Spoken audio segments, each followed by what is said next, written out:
องสาวพระเขาแต่คำนางคำนางเสียงละแมวเสียงแมวตามใจลงผ่านมาลงผ่านจงสงสารหัวลำจ่อยๆหัวใจใส่หาผ่านโอ้จำมันเลยกิ้งมาตรงนี้อ่ะเย่ได้บ้านเย่บ้านไม่หรอมึงอยากไงนะห้องพูดให้มึงพูดเขาหิมาลัยจำต้องว่าเป็นอยากสินี้คุยหิมาลัยไม่เป็นหิมาลัยผมสลีไอผมปรารถนาจะรวมน้ำตาไอ้ก็จะไปบอกแก้วหรือเป็นอย่างต้องเลือกได้รักโบมิคิดจนผมคงว่าเรื่องความร่ำความรวยตอนน้อยๆนี่กูได้เคยกินรสจัดอย่างนี้ไอ้เนี่ยนี่คงไงหมาเนี่ย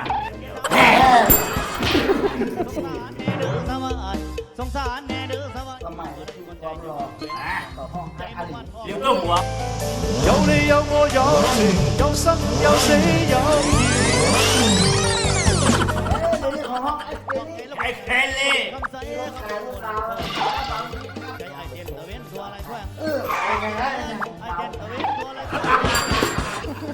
ว่าเรื่องผู้ชายผู้สาวหน่อยว่าอีกอย่างหน่อยผู้สาวแรงน้ำก้นเป็นไง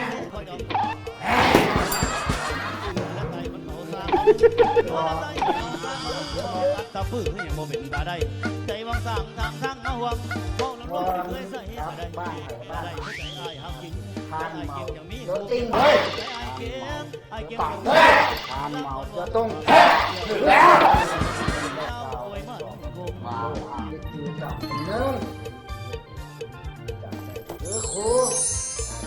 สองหรือนักการนั่นไผ่ลูกพี่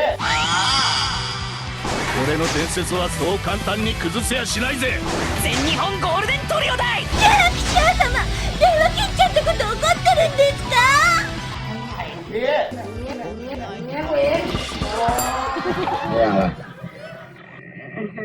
เม่นหยังที่มามีเขาอันนี้นะเม่นหยังล่ะเม่นหยังอ๋อขอไปแล้วขอหยังคือว่าหน่วยสุดท้ายแล้วกุซี่หน่วยสุดท้ายเรียกมันคนพิมพ์เงินเป็นนี่เนาะเอาไปหนีบันนี้นะลงรถไว้ก่อนสิเปลี่ยนใจ